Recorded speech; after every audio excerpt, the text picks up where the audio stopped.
Hello everyone, good morning सबको। जय श्री राम, राधे राधे। कैसी हैं आप सब? बहुत दिनों बाद जो मेरा वीडियो है वो मैंने लॉन्ग ब्लॉग देने का सोचा। मतलब कि बिफोर एग्ज़ाम मैंने सोचा था कि पहला एग्ज़ाम दूंगी, उसके बाद से जो है वो ब्लॉग पे फोकस करूंगी, जो कि क्योंकि जो हमारा मेन टारगेट था वो था एग्ज़ाम, तो उसको 100% देना था। और उसी के लिए मैंने ये ब्लॉग भी अभी छोड़ी थी कि ठीक है पहले एग्ज़ाम देते हैं उसके बाद से। लेकिन कहते हैं ना कि कभी कभी हम सोचते कुछ और है और हो हमारे साथ कुछ और हो जाता है। सेम चीज़ें मेरी भी साथ थी। मतलब कि मई में मैंने ब्लॉग डाली थी, 17 मई से पहले का ही मैंने ब्लॉग शायद दिया है। और उस दिन मतलब 17 मई को ही, 16 मई की रात को मेरा लास्ट नाइट था जब मैंने पूरे अपने फुल डेडिकेशन के साथ उस रात को मैंने 2:30 बजे तक अपनी पढ़ाई करी थी। लेकिन मेरी जो अगली मॉर्निंग होगी वो इतनी भयानक होगी, मैंने शायद सपने में भी नहीं सोचा था। ऐसे ऐसे लाइफ में इंसिडेंट्स हो रहे थे कि शायद ना चाह के भी मेरी पूरी फैमिली, मैं उन सब सारे चीज़ों से फेस कर रही थी। एक होता है ना कि जब हम घर से बाहर अपनी पढ़ाई करते हैं, लोगों से दूर हैं, तो थोड़ा हम उस चीज़ को इग्नोर कर देते हैं कि ठीक है आप जब तक सोचते हो तब तक ठीक है, फिर हम सारी चीज़ें इग्नोर करके हम अपनी पढ़ाई पे फोकस करते हैं। लेकिन मैं सेम माहौल में सबके साथ थी, तो वो कंडीशंस ही नहीं थी कि मैं पढ़ाई कर पाऊँ। और उसमें भी जो शुरू से मेरे साथ जुड़ा होगा उन्हें पता होगा कि 1 साल पहले से मेरी बेटी की भी तबीयत बहुत ज़्यादा ख़राब थी। तो उन सारी चीज़ों को फेस करके भी मैंने थोड़ी सी हिम्मत जुटा के अपनी पढ़ाई करी। लेकिन ये जो स्थिति थी ना, मतलब कि क्या कहूँ, इतना ज़्यादा वो था कि उसको मैं ना चाह के भी, मतलब चाहती तो थी कि ठीक है मैं हिम्मत जुटा के अपनी पढ़ाई स्टार्ट करूँ। लेकिन कहते हैं ना कि कभी कभी मेंटली चीज़ें इतनी ज़्यादा आपको डिस्टर्ब कर देती हैं कि आप पढ़ कुछ और रहे हो लेकिन वो जो ध्यान होता है वो कहीं और होता है। तो सेम था, फिर भी मैंने बहुत हिम्मत जुटा के मैं जो था एग्ज़ाम देने गई। एग्ज़ाम से 2 महीने पहले मेरी पढ़ाई छूट गई थी, लेकिन फिर भी था, मैंने 1 से 1.5 साल इस एग्ज़ाम को दिया था। तो कुछ तो था ही कि ठीक है लास्ट टाइम में मैंने नहीं पढ़ा है, लेकिन पढ़ा तो है। उस एग्ज़ाम जो उसका सिलेबस है, जो चीज़ें हैं वो तो मुझे पता है ना। फिर मैं गई एग्ज़ाम देने, एग्ज़ाम भी मेरा बहुत अच्छा गया। अपने से हर लोग अपना 100% दे के आते हैं। सेम चीज़ें, मेरा हिंदी का जो पोर्शन था वो बहुत अच्छा गया।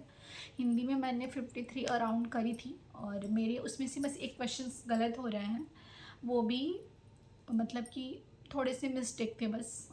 करना था, मतलब क्वेश्चन मैंने सही करी थी, लेकिन वो जो सर्कल करने वाला होता है उसको दिया था शुद्ध करने के लिए। उसमें से शुद्ध कौन सा है, मैंने उसको अशुद्ध करके, मतलब वो पढ़ने में मैंने गलती कर दी थी। अब एग्ज़ाम हॉल का प्रेशर कहिए या एग्ज़ाम का प्रेशर कहिए, जो भी हो,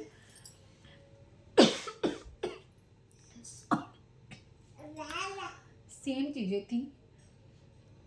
और फिर से मतलब कि एग्ज़ाम के ठीक पहले हॉस्पिटल, फिर एग्ज़ाम के बाद हॉस्पिटल, बेटी की तबीयत फिर से ख़राब हो गई थी। तो इनकी अभी मतलब उस टाइम से ही हमेशा ट्रीटमेंट, हमेशा मैं मंथली लेके जाती हूँ बनारस टू लखनऊ।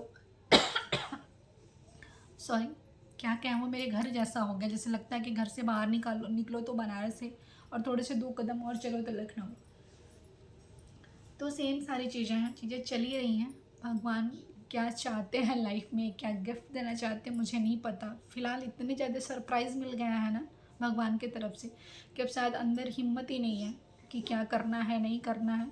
फ़िलहाल ये जो मेन था कि ठीक है, कहते हैं कि हमारे लाइफ में अगर कुछ है तो फिर वो एक अपना ही हथियार होता है जिससे हम अपनी लाइफ को चेंज करना चाहते हैं। सेम मेरे भी साथ था। मैं कोई और एग्ज़ाम पे फोकस करना भी नहीं चाहती थी और ना ही करूँगी आगे।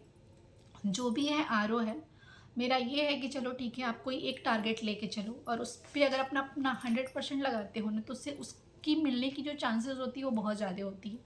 सबकी अपनी अपनी रणनीति है, और मेरी शायद यही है। मैंने ऐसे ही सोचा था कि मैं अब ये एग्ज़ाम तो मेरा, मतलब कि क्या बताऊँ, हिंदी का पोर्शन मेरा बहुत अच्छा गया, लेकिन जीएस में मैंने बहुत सारे ब्लंडर मिस्टेक किए हैं, बट फिर भी मेरे 106 के अराउंड आ रहा है।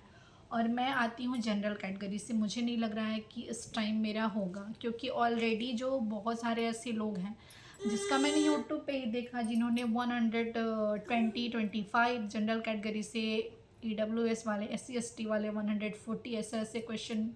तो मुझे लग रहा है कि शायद इस टाइम कटर भी बहुत हाई जाए। फ़िलहाल जितना मुझे देना था मैंने अपने 100% दिया, बहुत सारी मुश्किलों का सामना करने के बाद भी।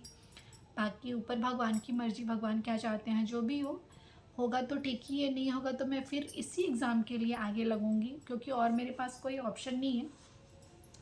और ना ही मैंने पेट वगैरह या एलटी ग्रेड वगैरह किसी भी चीज़ का फॉर्म भरा ही नहीं है। मैं फिर से थोड़ा थोड़ा करके, क्योंकि मुझे लग रहा है कि इस टाइम मेरा नहीं होने वाला। कहता है ना कि ज़िंदगी आपकी एक ही जगह नहीं रहती है, ज़िंदगी है, बहुत सारी चीज़ों को फेस करते करते ही हिम्मत आ जाती है अंदर कि चलो ठीक है, ये भी सही, अब आगे का फिर देखते हैं आगे क्या है, क्या होगा नहीं होगा।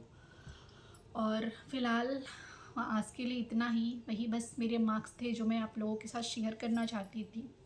आप सबके कितने मार्क्स आ रहे हैं आप सब ज़रूर बताइएगा। और फ़िलहाल आज के लिए इतना ही। तब तक के लिए बाय बाय, टेक केयर, आप सब अपना ख्याल रखिएगा।